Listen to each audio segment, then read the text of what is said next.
दोस्तों नमस्कार। Life philosophy से रिलेटेड एक नए वीडियो के साथ पुनः मैं उपस्थित हुआ हूं। दोस्तों, प्रसिद्ध शायर आमिर ने क्या खूब कहा है, जिंदगी तुझको मनाने निकले, जिंदगी तुझको मनाने निकले, किस दर्जा दीवाने निकले, किस दर्जा दीवाने निकले। दोस्तों, हर प्रत्येक व्यक्ति के जीवन में उद्देश्य और लक्ष्य अलग अलग हो सकते हैं। किसी का लक्ष्य होता है पैसा कमाना, किसी का उद्देश्य होता है शोहरत कमाना, और बहुत सारे लोगों का उद्देश्य होता है शोहरत के साथ पैसा कमाना। दोस्तों, हार्वर्ड यूनिवर्सिटी के 75 साल के इतिहास में अमेरिका को कई राष्ट्रपति दिए दोस्तों, कई उद्योगपति दिए दोस्तों, साथ ही साथ कई शोहरत वाले व्यक्ति इस यूनिवर्सिटी से मिले। दोस्तों, डॉक्टर रॉबर्ट ने अपने रिसर्च में ये पाया कि खुशी का रहस्य ना तो शोहरत पसंद आदमी के शोहरत में था और ना उद्योगपति के पैसे में था, और कुछ लोगों जो शोहरत और पैसा दोनों जिनके पास से उसमें भी खुशी का रहस्य नहीं था। दोस्तों, डॉक्टर रॉबर्ट ने अपने रिसर्च में ये रहस्य उद्घाटन किया दोस्तों, कि खुशी का रहस्य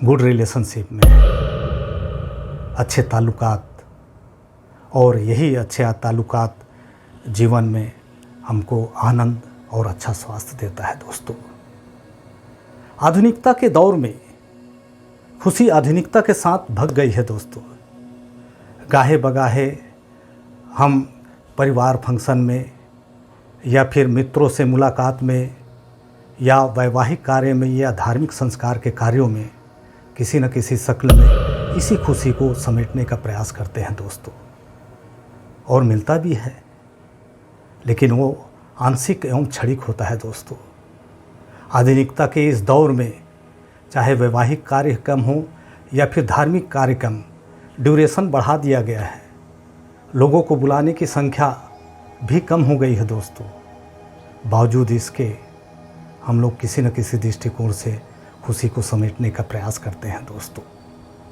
आपने देखा होगा कि इसी दौरान लोगों में गले मिलने, पैर छूने या फिर पीठ थपथपाने का कार्य किया जाता है। दोस्तों, इसके पीछे निश्चित तौर पर कुछ न कुछ तो कारक होंगे, और ये कारक है जिसे वैज्ञानिक दृष्टिकोण से देखा जाए तो इन समस्त क्रियाओं में डोपामाइन का रिलीज होना होता है साहब। इस डोपामाइन के रिलीज होने से हमें आनंद का एहसास होता है, खुशी का एहसास होता है। दोस्तों, इसी खुशी से मरहूम, इसी खुशी को खोने वाले एप्पल के मालिक स्टीव जॉब्स ने अपने ज़िंदगी के उन लम्हों को याद करते हुए मृत्युशैया में बैठे हुए, तब उन्होंने अपने एक वक्तव्य में कहा कि जीवन में उनके पास शोहरत है, पैसा है, प्रसिद्धि है, सफलता है, लेकिन ये सब ऐसे तमाम चीज़ हैं जिसको कोई आदमी खरीद सकता है, प्राप्त कर सकता है, इसका मूल्य दे के वो वस्तुओं को प्राप्त कर सकता है, और ये समस्त चीज़ें मृत्यु के सामने नगण्य हैं। दोस्तों, उन्होंने जीवन के उन पलों को याद करते हुए इस बात को दोहराई जो वो उस स्टेज में मिस कर रहे थे। इसमें थे संजीदगी, प्यार, दोस्ती, खुशी, ये हमारे करीब ही रहते हैं दोस्तों, और बहुत सहज ही हमको उपलब्ध हो जाते हैं, बहुत सस्ता है, आसानी से हमको उपलब्ध हो सकते हैं। लेकिन ये सब तमाम चीज़ों से हम दूर होते जा रहे हैं। दोस्तों, खुशी प्राप्त करने के लिए हमारे पास बहुत दोस्त होते हैं और ये दोस्त, वर्चुअल दोस्त, आपको खुशी प्रदान नहीं कर सकते दोस्तों। व्हाट्सएप में या अन्य सोशल मीडिया में हमारे हज़ारों दोस्त होते हैं, लेकिन ये हमारे खुशी का परिचायक नहीं है, ना तो ये खुशी प्रदान कर सकते हैं। ज़िंदगी में खुशी या खुशहाली उत्तरदायित्व से आता है। जितना आप उत्तरदायित्व का निर्वहन करेंगे, आपको खुशी उतना ही मिलेगा दोस्तों। यदि मैं ग्राफिकली दृष्टिकोण से एक रेखा ड्रा करूं, जिसमें उत्तरदायित्व को एक्स एक्सिस में और नियंत्रण को वाई एक्सिस में, तो इसका जो रिजल्टेंट होता है खुशी होता है। यही जैसे जैसे उत्तरदायित्व का भाव बढ़ते जाता है, नियंत्रण का भाव बढ़ते जाता है, हमारे जीवन में खुशी बढ़ते जाती है। कटी पतंग के संबंध में आपने देखा ही दोस्तों कि कटी पतंग में नियंत्रण के अभाव में उसकी स्थिति क्या होती है। वैसा ही हमारा जीवन होता है। यदि नियंत्रण और उत्तरदायित्व का अभाव हो तो खुशी भी लुप्त हो जाती है दोस्तों। इसी उत्तरदायित्व और नियंत्रण से रिलेटेड एक गुरु शिष्य की कहानी आपको सुनाना चाहता हूँ दोस्तों, शायद आपको पसंद आएगा। एक बार एक गुरु ने अपने शिष्य को लेकर नदी क्रॉस करने के दौरान शिष्य से कहा कि उसका हाथ वो ज़ोर से पकड़े, और नदी क्रॉस करने के दौरान शिष्य बार बार गुरु का हाथ छोड़ देता था। अंततः जैसे जैसे बीच में जहाँ फ्लो अधिक होता है, गुरु ने शिष्य का हाथ जोर से पकड़ लिया।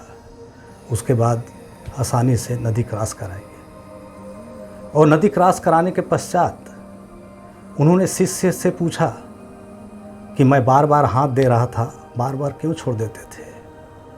तो शिष्य ने जवाब दिया कि गुरुदेव, मैं आपका हाथ थामता तो हो सकता है किसी बड़े प्रवाह में मेरा हाथ छूट जाता और प्रवाह के साथ मैं बह सकता था, लेकिन मुझे पक्का विश्वास है कि गुरु यदि मेरा हाथ थामेगा तो अपना जान न्यौछावर कर देगा, लेकिन मुझे डूबने नहीं देगा। और यही एहसास के कारण मैं अपना हाथ बार बार छोड़ता था। दोस्तों, आप इस कहानी से ये देख सकते हैं कि कितना उत्तरदायित्व और नियंत्रण का भाव गुरु में होता है, और शायद इसी भाव के चलते हम जीवन में गुरु का स्थान भगवान से भी ऊपर रखते हैं दोस्तों। कबीर ने कहा है ना, गुरु गोविंद दोनों खड़े काके लागे पाए। तो ये सत्य है, और हमने अपने 5G में भी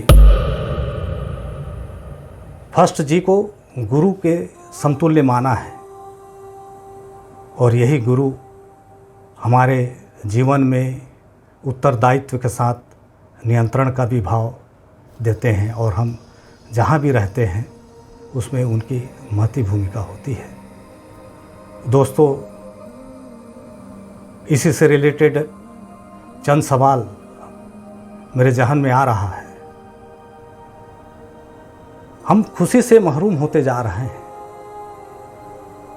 तो इसके पीछे खुशी के भागने के कारण क्या हो सकता है? क्यों खुशी हमसे दूर होते जा रहा है, और खुशी क्यों आधुनिकता के साथ भाग गई है या भागने का प्रयास कर रही है, और हमें बार बार खींच के लाना पड़ रहा है? दोस्तों, इसके साथ ही यदि खुशी के दृष्टिकोण से देखें तो यूएन हैप्पीएस्ट कंट्रियों की सूची बनाई है दोस्तों। उसमें फिनलैंड प्रथम स्थान पर, लगातार तीसरे साल रहा है दोस्तों। इसके अलावा स्विट्ज़रलैंड, नॉर्वे और हॉलैंड है। इसमें भारत का स्थान अंतिम 10 में है। तो भारत का अंतिम स्थान अंतिम 10 में क्यों है दोस्तों? और खुशी को प्राप्त करने के लिए हमको कौन कौन से उपाय किए जाने होंगे दोस्तों? और जाते जाते मैं आपको बशीर बद्र का वह प्रसिद्ध शेर,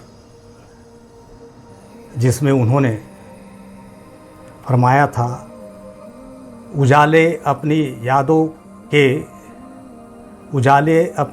के हमारे साथ रहने दो, न जाने किस गली में ज़िंदगी की शाम हो जाए, न जाने किस गली में ज़िंदगी की शाम हो जाए। दोस्तों, अभी तक का सफ़र इस वीडियो तक, पुनः इन्हीं प्रश्नों के साथ हम दूसरे वीडियो में फिर मुलाकात करेंगे दोस्तों। तब तक नमस्कार। और ये वीडियो यदि आपको पसंद आए तो शेयर, सब्सक्राइब और बेल आइकन को अवश्य दबाइएगा, ताकि इसी प्रकार की वीडियो मैं आप लोगों के समक्ष पुनः प्रस्तुत कर सकूं। नमस्कार।